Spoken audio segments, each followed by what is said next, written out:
அவன் உண்மையானவன். அதுதான் ரொம்ப ரொம்ப முக்கியம். இது சம்பந்தமா ஒரு குட்டி கதை ஒன்று சொல்றேன். ஒரு நாட்டுல ஒரு ராஜா தனக்கு பக்கபலமா இருக்கிறதுக்காக, கூட துணையா இருக்கிறதுக்காக ஒரு தளபதியை தேடுறாரு.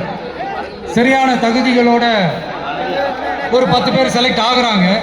ஆனா அதுல ஒருத்தர் மட்டும் தான் செலக்ட் பண்ணணும். அதனால அந்த ராஜா என்ன பண்றாருன்னா ஒரு டெஸ்ட் வைக்கிறாரு.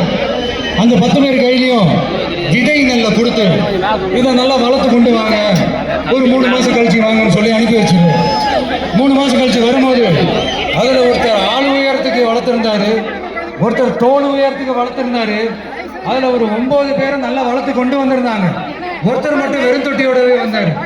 என்னன்னு கேட்டதுக்கு, நானும் தண்ணி ஊத்தி ஊத்தி பாக்குறேன், உரம் வச்சு பாக்குறேன், வளரவே மாட்டேங்குது ராஜா, என்ன பண்றதுன்னு தெரியலன்னு சொன்னதுக்கு ராஜா அவரை கட்டி அணைச்சிக்கிட்டு, இனிமே நீதான் என்னுடைய தளபதி, எல்லா அதிகாரமும் உனக்குதான் சொன்னாரு. ஏன்னா அந்த 10 பேர் கையிலையும் ராஜா கொடுத்தது அவித்த விதை நெல். அது முளைக்கவே முளைக்காது. அந்த 9 திருட்டு பயலும் என்ன பண்ணிருக்காங்கன்னா வேற விதை நெல்லை வாங்கி அதை வளர்த்துட்டு ராஜாவையும் மக்களையும் ஏமாத்திருக்கிறாங்க.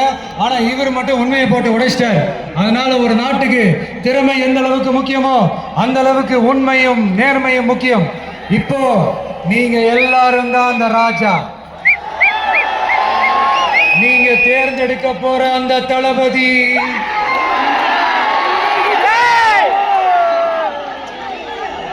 சும்மா சினிமாக்காரன். அம்பேத்கர் அவர்களை தோக்கடிச்சது சினிமாக்காரன் இல்ல, அரசியல்வாதி. காமராஜர் அவர்களை தோக்கடிச்சது இங்க விருதுநகர் பகுதியில் தோக்கடிச்சது சினிமாக்காரன் இல்ல, இன்னொரு அரசியல்வாதி. இன்னைக்கு நம்ம கூட வாழ்ந்துட்டு இருக்கிற நல்ல கண்ணு ஐயாவை தோக்கடிச்சது சினிமாக்காரன் இல்ல, அரசியல்வாதி. இப்படிப்பட்ட நல்ல நல்ல தலைவர்களை எதிர்த்து நின்று தோக்கடிக்கணும்னு அந்த எண்ணத்தை உருவாக்குனது சினிமாக்காரன் இல்ல, அரசியல்வாதி. அதனால எல்லா அரசியல்வாதியும் அறிவாளியும் கிடையாது, எல்லா சினிமாக்காரனும் முட்டாளும் கிடையாது. கான்பிடென்டா இருங்க, நல்லதே நடக்கும், வெற்றி நிச்சயம். மீண்டும் சந்திக்கும்.